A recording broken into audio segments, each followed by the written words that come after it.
ായാലും പൊടിയും പിടിച്ചു കിടന്ന നാട്ടിലെ മതിലുകൾ എല്ലാം തെരഞ്ഞെടുപ്പായതോടെ കളറായി മാറി. കാലത്ത് ഡിജിറ്റൽ പോസ്റ്ററുകളും പെയിന്റിങ്ങും ഒക്കെ ഉണ്ടെങ്കിലും പേരും ചിഹ്നവും വോട്ടറുടെ ഹൃദയത്തിൽ പതിയാൻ ഇപ്പോഴും ചുവരെഴുത്തുകൾ വേണം എന്നാണ് പൊതുവിലെ അഭിപ്രായം.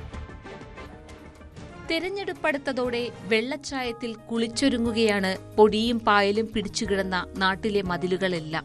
പോസ്റ്ററുകളേക്കാൾ ആകർഷകമായതിനാലാണ് രാഷ്ട്രീയ പാർട്ടികളും സ്ഥാനാർത്ഥികളും ഇപ്പോഴും ചുമരെഴുത്തിന് പ്രാധാന്യം നൽകുന്നത്. നീലത്തിൽ മുക്കിയ നൂലുകൊണ്ട് ബോർഡർ വരയ്ക്കും, അതിനുള്ളിലാണ് എഴുത്ത്. ചില വിദഗ്ധർ ബോർഡർ ഇല്ലാതെ നേരിട്ട് തന്നെ മനസ്സിൽ പതിഞ്ഞ ചിഹ്നങ്ങൾ മതിലിൽ പതിക്കും. തിരഞ്ഞെടുപ്പ് കാലമെന്നാൽ കലാകാരന്മാർക്ക് തിരക്കേറിയ ദിവസങ്ങൾ കൂടിയാണ്.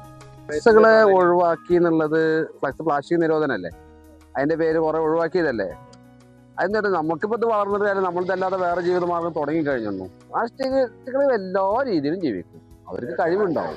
തെരഞ്ഞെടുപ്പ് അടുക്കുമ്പോൾ പ്രാദേശിക നേതാക്കളുടെ രാഷ്ട്രീയ ചുമതല പ്രധാനമായും രണ്ടാണ്: വോട്ടർ പട്ടികയിൽ പേര് ചേർക്കലും ചുമരെഴുതാനുള്ള മതിൽ ബുക്ക് ചെയ്യലും.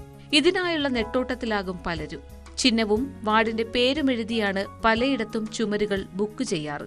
സ്ഥാനാർത്ഥികളുടെ പ്രഖ്യാപനം എത്തുന്നതോടെ ചുമരിൽ ഇവരുടെ ചിത്രങ്ങളും പേരും തെളിയും. വീടുകൾക്ക് പെയിന്റ് അടിക്കാൻ ഉപയോഗിക്കുന്ന എമൽഷനാണ് ചുമരെഴുത്തിന് ഉപയോഗിക്കുന്നത്. അരികുകളിൽ ഫ്ലൂറസെന്റ് പെയിന്റും ഉപയോഗിക്കുന്നതോടെ എഴുത്തു രാത്രിയും തിളങ്ങും. മതിലിൽ ചേർത്ത് വെച്ച് പെയിന്റ് അടിച്ചാൽ ചിഹ്നം തെളിയുന്ന സ്റ്റെൻസിലുകൾ വിപണിയിലുണ്ടെങ്കിലും ചുമരെഴുത്തുകാർ അത് ഉപയോഗിക്കുന്നില്ല. മറ്റുള്ള എല്ലാവരും ഇതേപോലെ ചെയ്യുകയാണെങ്കിൽ ഇവർക്കൊരു അവസരമാണ്, കലാകാരന്മാർക്ക് ഒരു അവസരമാണ്. അത് മാത്രമല്ല, തനത് കല എന്നുള്ള രീതിയിൽ പഴയ ആ കാലിഗ്രാഫിയുടെ ആ ഒരു പ്രാധാന്യമൊക്കെ ഉണ്ടല്ലോ, അതൊക്കെ നിലനിർത്താനുള്ള ഒരു സംവിധാനം കൂടിയാണ്.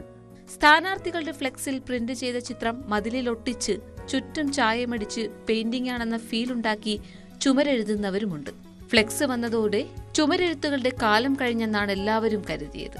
എന്നാൽ ചുമരെഴുതുന്നവർക്ക് ഇപ്പോഴും ജോലിയുണ്ട്. അവസരങ്ങൾ അല്പം കുറഞ്ഞെന്ന് മാത്രം. ന്യൂസ് 18 പട്ടാമ്പി.